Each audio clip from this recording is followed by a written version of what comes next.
ये कहानी है डायना की, जो एक फीमेल वॉरियर होती है और वो दुनिया को बचाने के लिए अपने लोग और अपने किंगडम को भी छोड़ देती है और बेबस लोगों को बचाने के लिए युद्ध में शामिल होकर कैसे उस युद्ध में जीत हासिल करती है, देखेंगे हम इस पूरी कहानी में।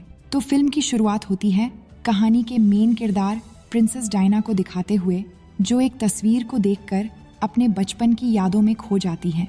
जिसके बाद अगले सीन में हमें थेमिसिरा आइलैंड दिखाया जाता है, जो पूरी दुनिया से दूर समुद्र के एक किनारे पर बसा हुआ है। इस आइलैंड में केवल फीमेल फाइटर्स ही रहती है, जो तीरंदाजी, तलवारबाजी और घुड़सवारी जैसी सभी कलाओं में माहिर है।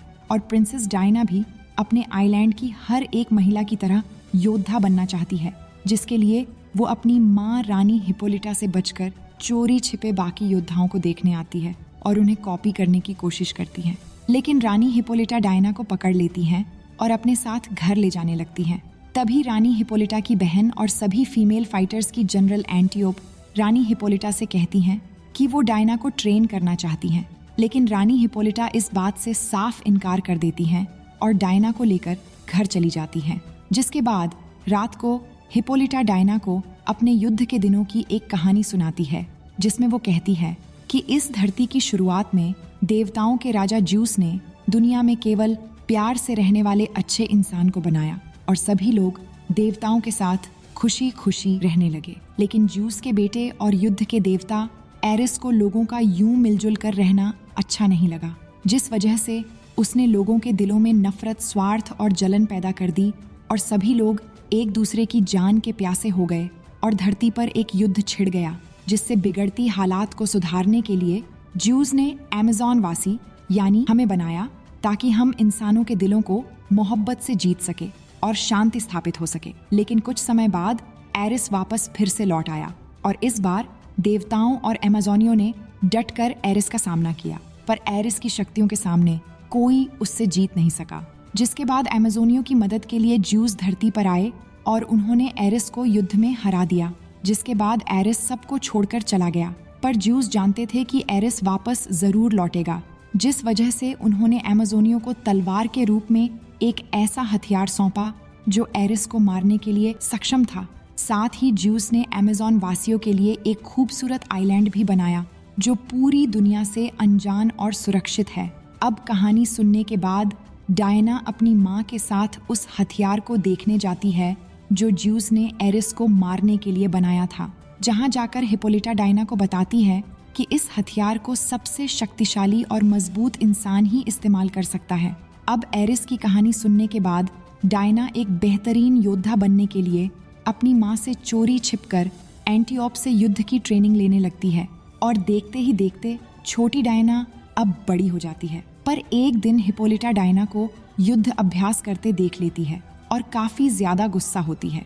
लेकिन एंटियोप हिप्पोलिटा को समझाती है कि डायना अमेज़ोनियों की होने वाली रानी है और उसके लिए एक योद्धा बनना बहुत जरूरी है, और अगर कभी एरिस लौटकर वापस आता है तो केवल डायना ही है जो उसे हराने की क्षमता रखती है। लेकिन अगर डायना को युद्ध की ट्रेनिंग नहीं दी गई तो वो एरिस के सामने कमजोर पड़ जाएगी। ये सुनने के बाद हिप्पोलिटा ये निर्णय लेती है कि अब एंटियोप डायना को ट्रेन करेगी और इस दुनिया की सबसे शक्तिशाली योद्धा बनाएगी। जिसके बाद हमें कुछ साल आगे का समय दिखाया जाता है, जहां डायना एक महान योद्धा बन चुकी है और युद्ध की हर कला में वो माहिर बन चुकी है।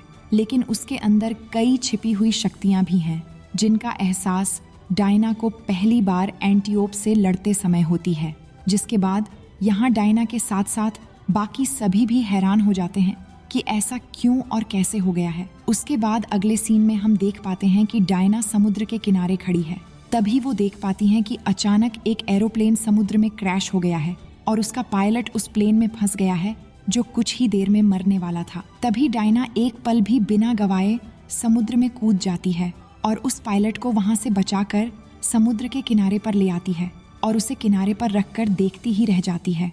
दरअसल आज से पहले कभी भी उसने कोई आदमी नहीं देखा था। जिसके बाद वो अपना नाम स्टीव बताता है और साथ ही उसके पीछे जर्मन सैनिक पड़े होते हैं। और वो सैनिक जैसे ही स्टीव के टूटे हुए एरोप्लेन के टुकड़े को देखते हैं तो उन्हें स्टीव दिख जाता है, जो इस आइलैंड के किनारे पर था। अब जर्मन सैनिक भी वहां पहुंच जाते हैं। तभी अमेज़न की सारी औरतें आकर उन्हें तीरों और तलवारों से मारने लगते हैं। लेकिन दूसरी तरफ जर्मन सैनिकों के पास भी बंदूकें होती हैं, जिससे वो अमेज़न की औरतों को मारना शुरू कर देते हैं। लेकिन अमेज़न की औरतें बहुत ट्रेंड होती हैं, इसलिए वो यहाँ के सभी सैनिकों को मार गिराती हैं, जिसमें इनका साथ स्टीव और डायना भी दे रहे होते हैं। तभी इसी दौरान डायना को पीछे से एक सैनिक गोली मारने वाला होता है, लेकिन एंटिओप देख लेती है और बीच में आ जाती है, जिससे वो गोली एंटिओप पर लग जाती है और वहीं पर उसकी मौत हो जाती है। अब ये सब देखकर डायना की माँ स्टीव को मारने के लिए आगे बढ़ती है, क्योंकि वो इन सब की जिम्मेदार उसे मानती है। लेकिन डायना बीच में आ जाती है और कहती है, ये हमारे साथ उन लोगों से लड़ रहा था और इसने मेरी जान भी बचाई थी। लेकिन फिर भी स्टीव को पकड़कर अमेज़ोनियों के दरबार में पेश किया जाता है, क्योंकि हिप्पोलिटा को स्टीव पर भरोसा नहीं था, इसलिए उसे सच बुलवाने के लिए यहाँ के एक खास रस्सी से उसे जकड़ लिया जाता है। वो एक जादुई रस्सी होती है जिससे लोग सच बोलना शुरू कर देते हैं। फिर स्टीव बताता है कि मैं ब्रिटेन का एक जासूस हूँ और मैं जर्मन सेना में पायलट बनकर घुस गया था, जहाँ मुझे पता चला कि जनरल लूडेनडोर्फ कुछ खुफिया हथियार बना रहे हैं और उसकी साइंटिस्ट एक साइकोपैथ है जिसका नाम डॉक्टर मारू है और वो इस काम को अंजाम दे रही है। और मैंने देखा कि वो ऐसी गैस बना रही थी जिससे लाखों लोग मारे जाएंगे, इसलिए मैंने वहाँ से उनकी फॉर्मूला की डायरी चुरा ली और वहाँ से भागकर यहाँ गलती से आ गया, इसलिए जर्मन सैनिक भी मेरा पीछा करते हुए यहाँ पहुँच गए। फिर वो बताता है कि अगर डॉक्टर मारू ने अपना काम पूरा कर दिया तो लाखों लोग मारे जाएंगे और ये युद्ध कभी खत्म नहीं होगा, और अगर मैंने ये जानकारी अपने जनरल्स तक नहीं पहुँचाई तो ये युद्ध कभी समाप्त नहीं होगा और लाखों लोगों की जान चली जाएगी। फिर डायना अपनी माँ से कहती है कि हमें उसकी मदद के लिए उसके साथ जाना चाहिए, क्योंकि डायना जनरल लूडेनडोर्फ को एरिस समझने लगती है और उसे लगता है अगर हम लूडेनडोर्फ को मार देंगे तो ये युद्ध खत्म हो जाएगा। लेकिन इसके लिए डायना की माँ मना कर देती है और कहती है कोई भी इस जगह से बाहर नहीं जाएगा, और वो डायना को समझाती है कि अगर तुम इस जगह से बाहर गई तो फिर यहाँ कभी वापस नहीं आ पाओगी। लेकिन वो नहीं मानती और वो स्टीव के साथ यहाँ से जाने का निर्णय ले लेती है। लेकिन यहाँ से जाने से पहले वो अपने लिए ज़रूरी सामान और ज्यूस की गॉड किलर तलवार को भी चुरा लेती है। उसके बाद जैसे ही वो यहाँ से जाने वाली होती है तभी यहाँ उसकी माँ आ जाती है, लेकिन वो उसे नहीं रोकती बल्कि उसे एक टियारा देती है जो अमेज़न की होने वाली रानी का होता है। फिर स्टीव और डायना यहाँ से एक शिप से निकल जाते हैं। अब डायना रास्ते में स्टीव से कहती है कि मुझे एरिस के पास ले चलो, यानी युद्ध के देवता के पास। मैं उसे ख़त्म कर दूंगी और फिर ये सारा युद्ध ख़त्म हो जाएगा। पर स्टीव भी सोच में पड़ जाता है कि एरिस कौन है, लेकिन फिर भी वो हाँ बोल देता है। इसके बाद ये दोनों अगली सुबह तक लंदन पहुंच जाते हैं, जहां लंदन बुरी तरह से तबाह हो रहा था। फिर स्टीव डायना को कुछ ड्रेस दिखाने ले जाता है, जहां उन्हें एक लड़की मिलती है जिसका नाम कैंडी होता है, जो स्टीव को देखकर बहुत खुश होती है क्योंकि वो स्टीव की सेक्रेटरी थी। फिर कैंडी डायना को ड्रेस दिखाती है और वो उसे पहनकर बाहर आ जाती है। दरअसल स्टीव डायना को ड्रेस इसीलिए पहना रहा था ताकि वो दूसरों की नज़रों में ना आए। इसके बाद ये दोनों जनरल मीटिंग में चले जाते हैं और वहाँ जाकर स्टीव अपने सुपीरियर को डॉक्टर मारू की डायरी दे देता है। लेकिन डायरी में लिखा हर एक बात ऑटोमन और सुमेरियन भाषा में थी, जिस वजह से ऑफिसर्स डायरी को नहीं पढ़ पाते हैं। तभी डायना सभी ऑफिसर से कहती हैं कि वो इन भाषाओं को पढ़ सकती हैं, जिसके बाद वो डायरी से पढ़ती हैं कि जिस गैस को जर्मन्स बना रहे हैं उससे वो सभी ब्रिटिश सोल्जर्स को ख़त्म करने वाले हैं। ये बात जानकर सभी ऑफिसर्स जर्मन गवर्नमेंट से समझौता करने का फैसला लेते हैं। लेकिन जर्मन से समझौते की बात से डायना को काफ़ी गुस्सा आता है और वो सभी ऑफिसर्स पर चिल्लाने लगती है, क्योंकि डायना का मानना था युद्ध को केवल एरिस को मारकर ही ख़त्म किया जा सकता है। लेकिन डायना की ऐसी बर्ताव देखकर स्टीव डायना को तुरंत सभी ऑफिसर्स के सामने से ले जाता है और उसे समझाता है कि ऑफिसर्स केवल अपने लोगों की भलाई चाहते हैं, जिस वजह से वो युद्ध की जगह समझौते के लिए भी तैयार है। पर डायना के सर पर एरिस को मारने का भूत सवार था, जिस वजह से स्टीव डायना से न चाहते हुए भी ये वादा करता है कि डायना को एरिस तक ज़रूर पहुंचाएगा, जिसके बाद डायना चुप हो जाती है। अब स्टीव वहाँ पर अपने साथ कुछ आदमी भी ले जाना चाहता था ताकि वक्त आने पर वो जर्मन सैनिकों का मुकाबला कर सके। इसलिए वो एक बार में जाते हैं जहाँ उसे समीर, जो कभी एक अंडरकवर एजेंट था, और चार्ली, जो एक सिपाही था, वो दोनों मिलते हैं। वो दोनों उसके दोस्त होते हैं और स्टीव का साथ देने के लिए तैयार हो जाते हैं। फिर ये चारों यहाँ बैठकर वहाँ जाने की प्लानिंग कर रहे होते हैं। तभी यहाँ सर पैट्रिक आ जाते हैं, जो स्टीव के एक सीनियर ऑफिसर हैं, और वो स्टीव के मिशन में मदद करने के लिए उसे कुछ पैसे भी दे देते हैं। इसके बाद ये चारों यहाँ से निकलकर बेल्जियम की ओर चलने लगते हैं। वहीं दूसरी तरफ हम देखते हैं कि जनरल लूडन डॉक्टर मारू के पास चले जाते हैं, जहाँ डॉक्टर मारू उसे किसी भी इंसान को ताकतवर बनाने की एक तरह की कैप्सूल दिखाती है। फिर डॉक्टर मारू उन गोलियों को जनरल लूडन पर यूज करती है, जिन्हें सूंघ कर वो बहुत ताकतवर हो जाता है और उसके अंदर काफी शक्ति आ जाती है। साथ ही डॉक्टर मारू ने वो गैस भी बना ली थी जिनसे लाखों लोगों को एक बार में खत्म किया जा सकता था, और गैस हेलमेट भी उस गैस को नहीं रोक सकता था। ये सब देखकर जनरल लूडन बहुत खुश होता है। इसके बाद जनरल लूडन एक खुफिया जगह पर जाता है, जहां जर्मनी के बड़े बड़े जनरल्स युद्ध विराम की बातें कर रहे होते हैं और युद्ध विराम के पक्ष में होते हैं। वहां जाकर लूडन उन्हें समझाता है कि हम युद्ध जीत सकते हैं, क्योंकि डॉक्टर मारू ने वो गैस बना ली है जिससे हम दुश्मनों के सैनिकों को एक ही बार में मार सकते हैं। लेकिन उन्हें उस पर और डॉक्टर मारू पर बिल्कुल भी भरोसा नहीं होता, इसलिए वो सब उसका साथ देने से मना कर देते हैं।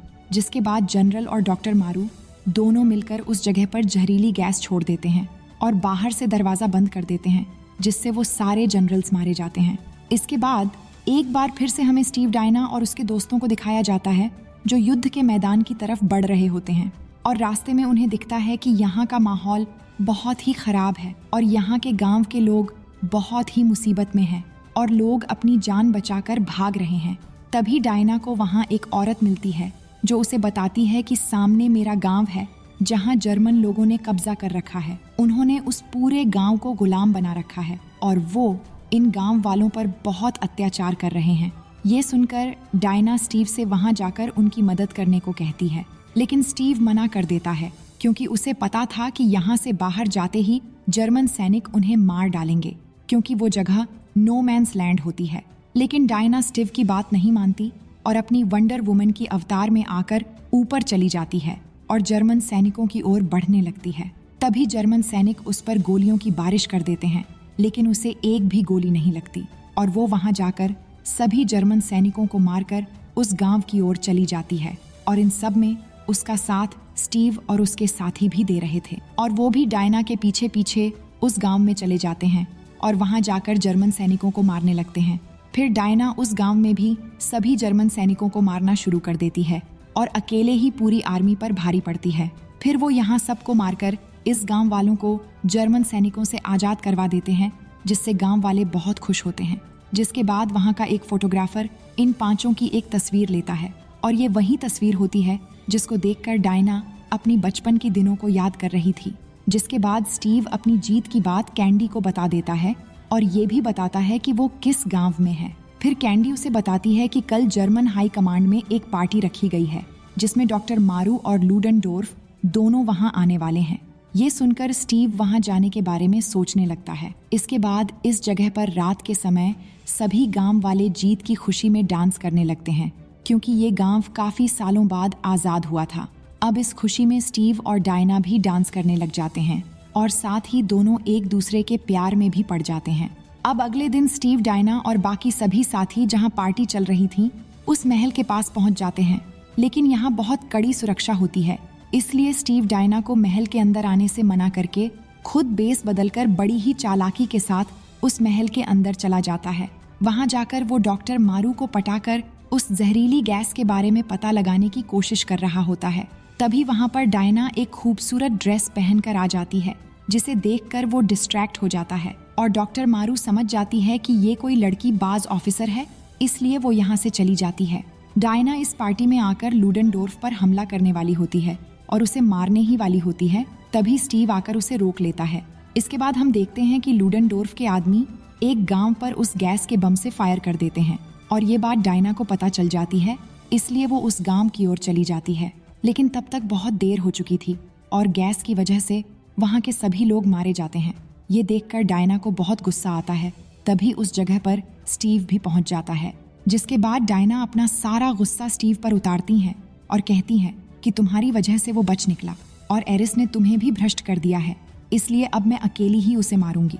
इसके बाद वो लूडेनडोर्फ को मारने के लिए निकल जाती है।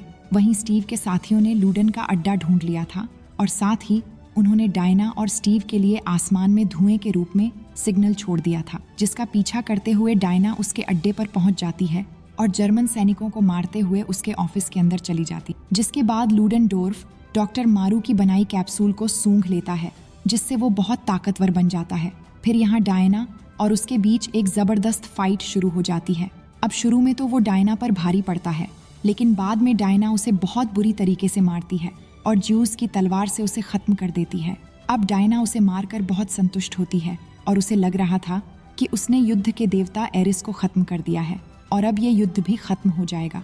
लेकिन ऐसा नहीं होता, क्योंकि अभी भी जर्मन सैनिक युद्ध की तैयारी कर रहे होते हैं, जिन्हें देखकर डायना बहुत हैरान हो जाती है, क्योंकि उसका मानना था कि एरिस के मरते ही ये युद्ध समाप्त हो जाएगा। लेकिन तभी वहां पर स्टीव आ जाता है और डायना उससे पूछती है कि ये युद्ध क्यों खत्म नहीं हो रहा। स्टीव बताता है कि ये युद्ध एक आदमी को मारने से खत्म नहीं होगा, तुमने बस एक जनरल को मारा है और ऐसे न जाने कितने जनरल्स अभी भी जिंदा हैं और ये दुनिया ऐसी ही है, चाहे एरिस हो या ना हो। और वो कहता है कि हमें बस अपना काम करना है और हमें उस गैस को रोकना होगा, नहीं तो लाखों लोग मारे जाएंगे। फिर डायना कहती है, माँ ने ठीक ही कहा था कि इंसान हमारे भरोसे के लायक नहीं है, इसलिए मैं अब और नहीं लड़ना चाहती। इसके बाद स्टीव और उसके साथी अकेले ही उस गैस को रोकने के लिए चले जाते हैं। तभी यहाँ लूडेनडोर्फ के ऑफिस में सर पैट्रिक आ जाते हैं, जो स्टीव के सीनियर ऑफिसर होते हैं। वो डायना से बात करने लगते हैं, जिससे डायना समझ जाती है कि यही एरिस है। जिसके बाद वो अपनी तलवार से उस पर हमला कर देती है, लेकिन उसकी तलवार उस पर लगते ही नष्ट हो जाती है, जिसे देखकर वो हैरान हो जाती है कि ऐसा कैसे हो सकता है। फिर पैट्रिक उसे बताता है, दरअसल ये तलवार गोड किलर नहीं बल्कि तुम हो, और तुम ज्यूस और अमेज़न की रानी के समझौते से बनी एक संतान हो और तुम ही हो गोड किलर। फिर पैट्रिक उसे अपनी पावर से दिखाता है कि कैसे इंसानों ने हमारी पृथ्वी को पूरी तरह से बर्बाद कर दिया है, और वो कहता है कि अगर तुम मेरा साथ दो तो ये पृथ्वी एक बार फिर से हरी भरी हो जाएगी। बस हमें इन इंसानों को आपस में लड़वाते रहना है, जिससे धीरे धीरे पूरी मानव जाति खत्म हो जाएगी और इसके बाद धरती एक बार फिर से स्वर्ग बन जाएगी। लेकिन डायना उसका साथ देने से मना कर देती है, जिसके बाद पैट्रिक कहता है कि देखो, मैं तुमसे लड़ना तो नहीं चाहता, लेकिन अगर ऐसा हुआ तो बहुत तबाही हो जाएगी। ये कहकर वो अपने हाथ से जादू छोड़ता है, जिससे वहां पर एक बहुत बड़ा धमाका होता है और डायना बहुत दूर जाकर गिरती है। वहीं स्टीव और उसके साथी बेस बदलकर उस गैस को रोकने की कोशिश कर रहे होते हैं और उनके सामने एक बहुत बड़ा एरोप्लेन खड़ा होता है, जिसके अंदर सैकड़ों टन जहरीली गैस भरी होती है। स्टीव इसे ऊपर ले जाकर ब्लास्ट करने की बात करता है, लेकिन बाकी सब ऐसा करने से मना करते हैं। पर फिर भी वो प्लेन की ओर चला जाता है, लेकिन प्लेन पर चढ़ने से पहले वो डायना से मिलता है और उसके हाथों में अपनी घड़ी पकड़ा देता है, क्योंकि उसे पता था कि वो कभी वापस नहीं आएगा। वो उससे और भी कुछ कहता है, लेकिन धमाके के आवाज की वजह से डायना को कुछ देर के लिए कुछ भी सुनाई नहीं दे रहा था। अब स्टीव उस प्लेन पर चढ़ जाता है और उसे ऊपर ले जाता है। इधर एरिस अब अपने असली रूप में आता है और डायना को अपनी पावर से बांध देता है। तभी आसमान में डायना को स्टीव का प्लेन दिखता है, जहां स्टीव उस प्लेन को ब्लास्ट कर देता है और खुद भी उस प्लेन के साथ मारा जाता है। और डायना ये देखकर बहुत जोर जोर से चिल्लाने लगती है, जिससे वो उस बंधन से आजाद हो जाती है। जिसके बाद डायना के अंदर एक अलग ही पावर आ जाती है। एरिस उसे बिजली की पावर से मारने की कोशिश करता है, लेकिन डायना सारी बिजली अपने हाथों के रक्षा कवच में ऑब्जर्व कर लेती है, जिसके बाद उसी बिजली से एरिस पर हमला कर देती है, जिससे वहीं पर एरिस की मौत हो जाती है। और एरिस के मर जाने के बाद ये युद्ध भी समाप्त हो जाता है। इसके बाद सभी को लंदन में दिखाया जाता है, जहां लोग युद्ध खत्म होने पर बहुत खुश हो रहे होते हैं।